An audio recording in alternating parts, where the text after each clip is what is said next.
Okay, so we are now ready to do the demo as well as to try out all the oil pastel here as well as the blender brush here. So I have with me the serviette, the cotton buds, yep, so they are all ready and on standby here. So let us first try out and look at the texture of the oil pastel. Like I mentioned before, the oil pastel from Jieso is actually very, very soft. Let me just show you how it looks like when I do the first part of it. So today I'm using a little bit of a texture paper.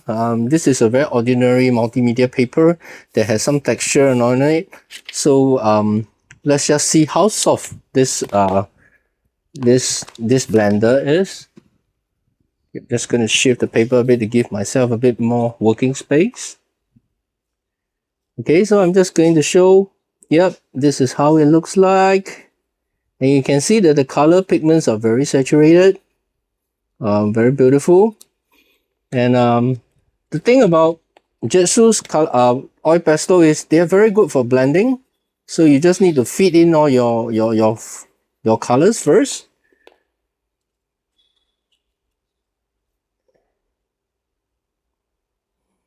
Yep. Okay, I'm just going to do for a warm tone and for a cold tone as well. So that it's just to make you see the difference.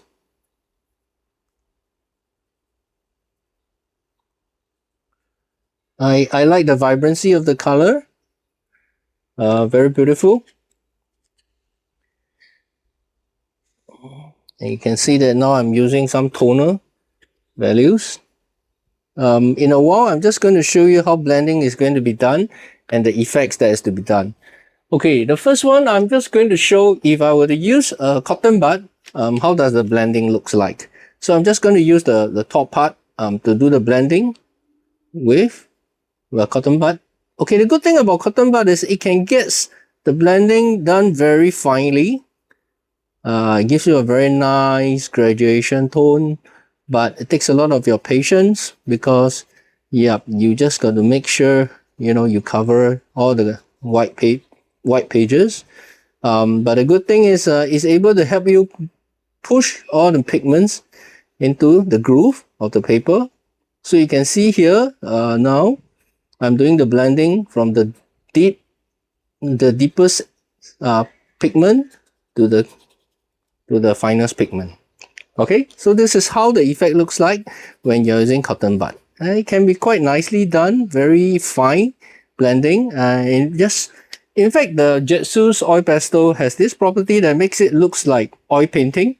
So this is like the base that you do for oil painting before you actually put in all your highlights and all your darker tones. And the texture of Jieso's oil pastel is such that you can create the oil painting effect by dabbing on it, so that you leave patches or what is more like a relief kind of thing onto the first layer. So second one, I'm just going to use this brush, the chisel tip, to do the blending for the other color. So similarly, you can do a comparison after you see how I do the blending for the red, the warm colors using the blenders.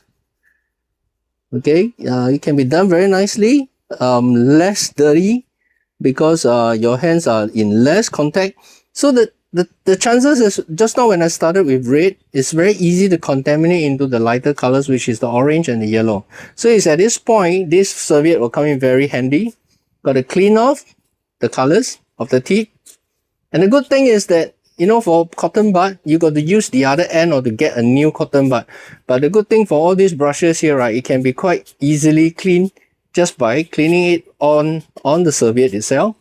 And you will be able to get a clean tip again. Yep, like what I see here. Yep, after cleaning it. And then you can go on to the lighter colors to do the blending.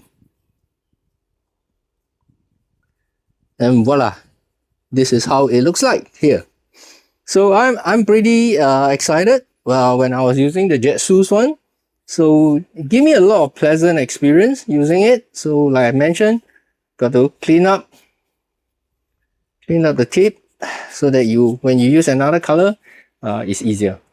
Okay, I noticed something about the properties of this oil pastel is that, you know, it is very difficult to blend beyond two layers of the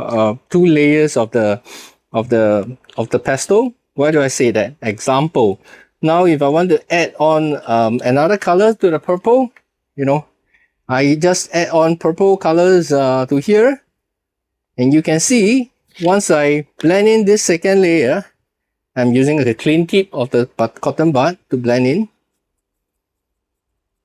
It becomes it becomes a little bit more difficult to blend in a second layer. Yep, but it still does. And let's take a look at now if I were to blend in another layer. So example, now I'm using a darker color to blend in.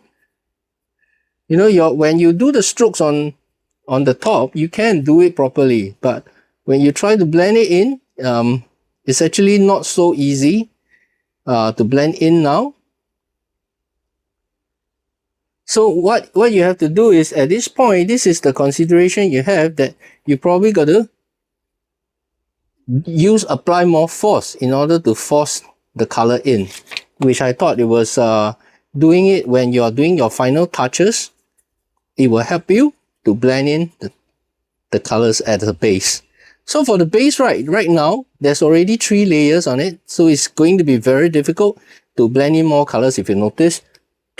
So I'll suggest that when you're using the Jieso's oil pastel, you need to plan your layering before you decide on becoming too muddy a color, and then you can't get the effect you want.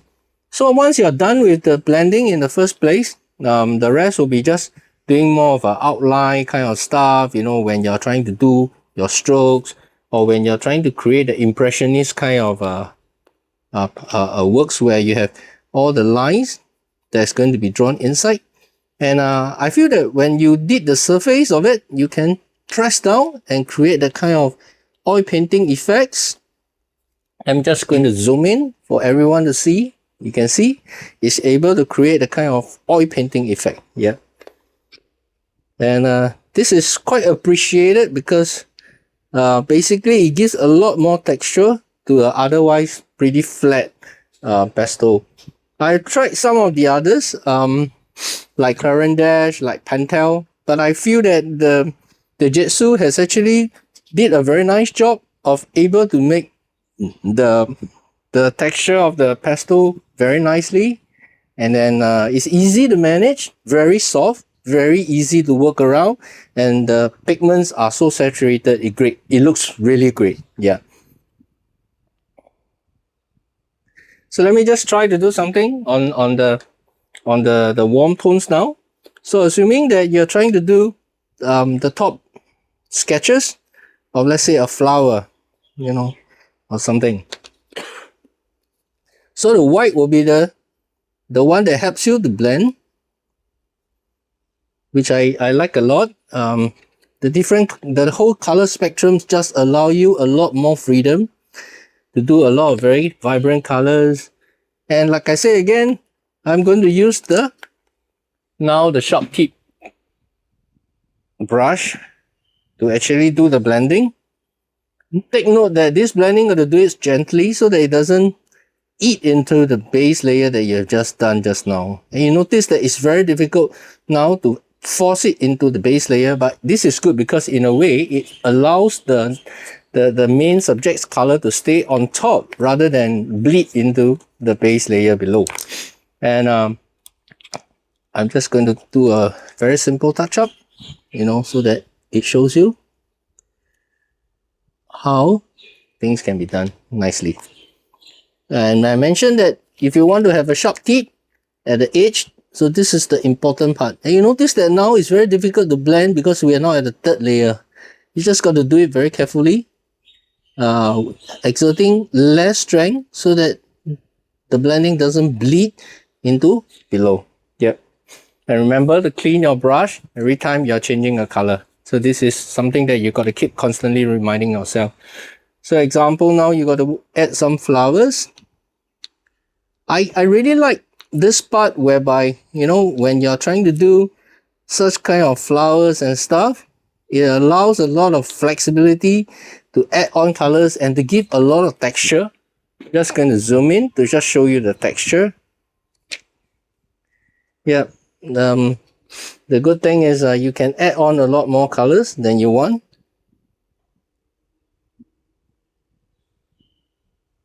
And the blending is very easy. And the color is great, you know.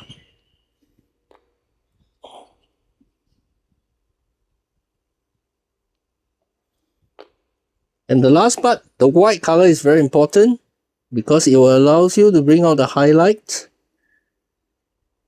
Okay, because it's soft, you actually can mold it on your paper to get a sharp tip for you. See how I rub against and clean up the pastel and I could get a sharp tip here. And this is helpful when you're trying to do highlights or a little bit more